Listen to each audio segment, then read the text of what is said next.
Hello, welcome to my YouTube channel. In this video, I would like to discuss about the conformities between multilateralism and Islamic diplomacy's values.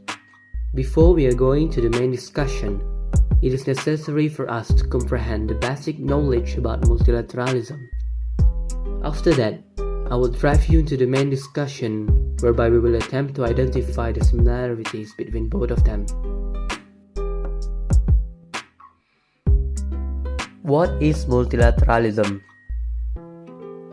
Multilateralism is one of the most well-known concepts within the discussion of international relations studies.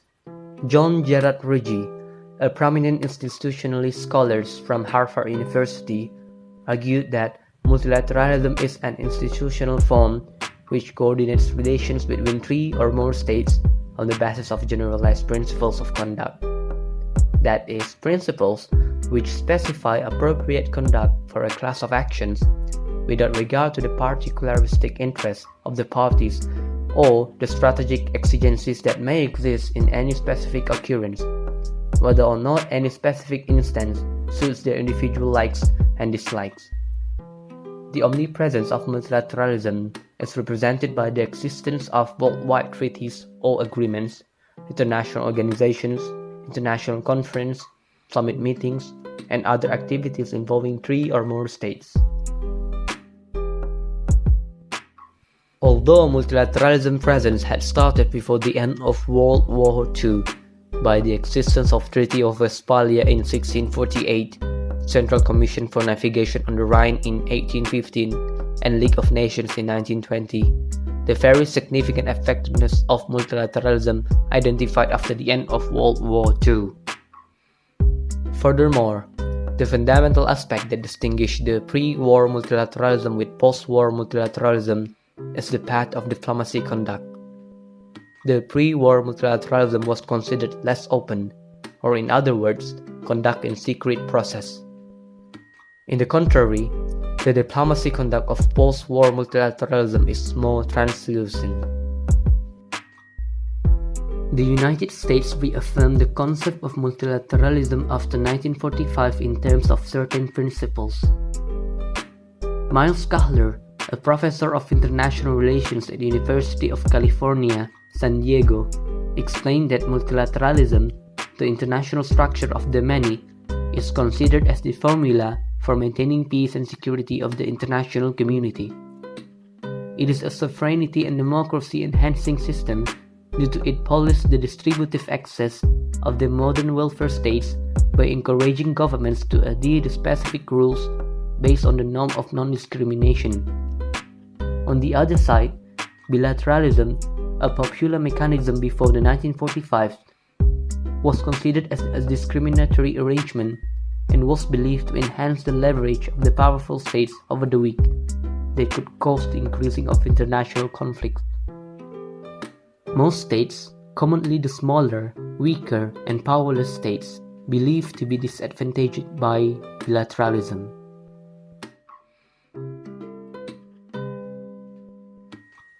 Concerns about the human cause of war were linked to the widespread notion that the old international orders, with its secret diplomacy and secret treaties, was plainly immoral. In the aftermath of the war, a new academic discipline was thought essential, one devoted to the understanding and preventing international conflict. Multilateralism was thus the result of the new academic discipline that relies on the core principles of transparency. The success of multilateralism, due to its transparency, is indicated by its effectivity in reducing the occurrence of conflicts. During the Cold War, multilateralism had a significant role in preventing or resolving conflicts in about 25% of conflicts around the globe.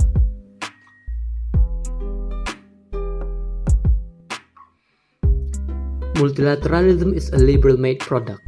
The question that emerged is how Islamic scholars would take into account the framework dubbed as multilateralism. In the context of Islamic relations with the country, as well as the penetration of Western political thought into the Islamic world, Dr. Muhammad Iqbal seeks to broadly describe the division of Islamic scholar opinions on modern-day political thought into three schools of thought. The first group develops the idea of the perfection and purity of Islamic teachings and reject the influence of Western thought. The scholars who stand in this thought were Muhammad Rashid Ridha, Hassan al-Banna, al-Maududi, and Sayyid Qutb.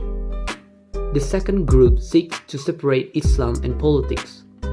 Political affairs must be regulated within the secular framework. This group obliged Islamic thinkers involved in the topic of secularism as part of the effort to reconcile the values of their religious deep into secular form of government. The prominent figures in this group were Mustafa Kemal Atatürk, Ali Abdul Razik, and Taha Hussein. The third group tries to bridge the two opposing schools of thought above. It did not reject Western thought, but also not accepting without deep interpretation the treasures of Islamic thought which did not in accordance with contemporary conditions and situations. The prominent figures of this group include Sayyid Jamaluddin al-Afghani, Muhammad Abduh, Muhammad Iqbal, and Muhammad Shawtut. Since this discussion aims to identify the similarities of two contrasting values, liberalism-made product, which is multilateralism, and Islamic diplomacy's values, it is considered as the manifestation of the thought of the third school proposed by Dr. Muhammad Iqbal. Our discussion will not oppose the existence of multilateralism framework, but rather to conform it with the Islamic values. Therefore, Islamic society would believe that multilateralism is acceptable and applicable. Islamic perspectives in the study of international relations have a typical methodology which it is always merged the argument of revelation, the dalil syar'i or revealed knowledge, and ratio empirical argumentation, the argument of aqli or acquired knowledge. The methodology thus very gracefully applied in a study conducted by Ibn Khaldun in the Middle Ages. Our discussion, by explicitly utilizing this concept, has found several conformities between multilateralism and Islamic values. First, multilateralism upholds the value of justice as well as Islam does. As mentioned before, multilateralism is a framework of cooperation, eradicating discriminatory arrangement that the old diplomacy often offered. The adherence of justice exists within multilateralism, which is manifest by the equal provision of votes among the states regardless their background. The multilateralism does not take into account the consideration whether the state is a great power or middle power or low power. All of them are equal within its boundary. On the same side, Islam also offers the value of justice, as the Holy Quran explains. Allah commands people to maintain justice, kindness, and proper relations with their relatives. Surah An-Nahl, chapter number 16, verse number 19. Islam sees all human beings to be equal, regardless of their background. When diplomacy is ongoing, Islam, as well as multilateralism, commands the involving actors to respect others' rights without exception.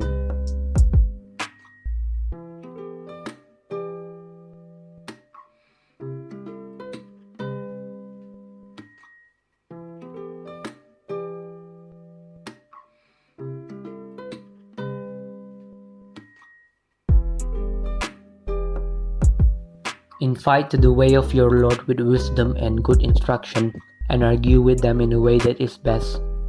Indeed, your Lord is most aware of who has strayed from his way, and he is most knowing of who is rightly guided. Surah An-Nahl, chapter number 16, verse number 125.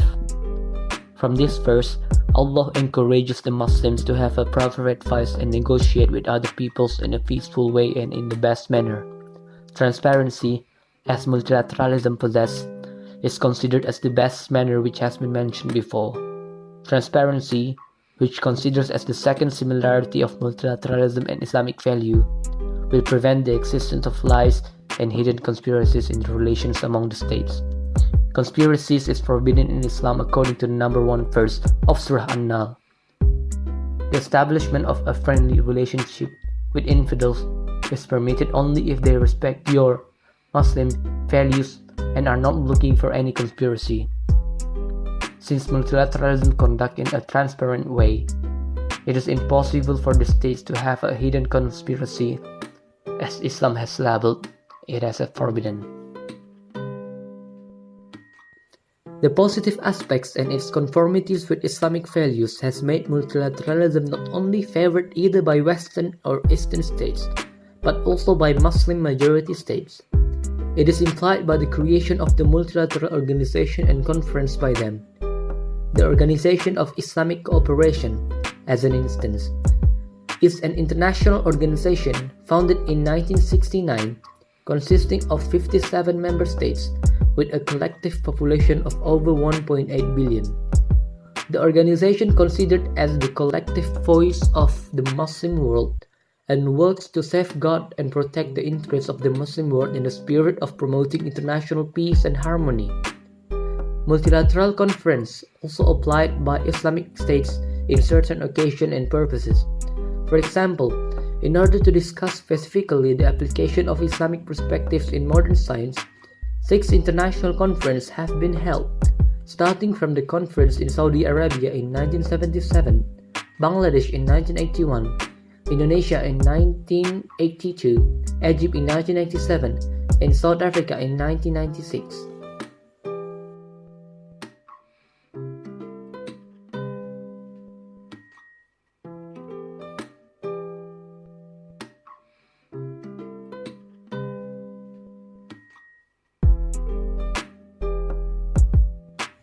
The conformities between multilateralism and Islamic diplomacy's values is a crystal clear fact.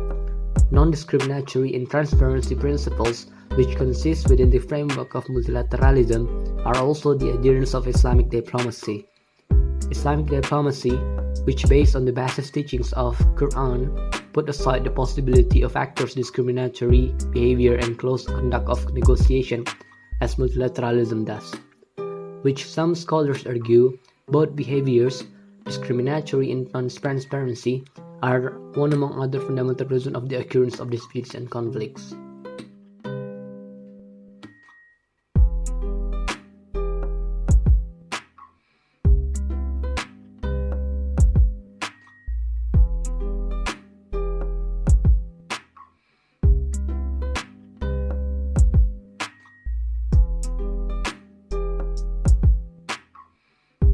Thank you so much for watching this video and see you again.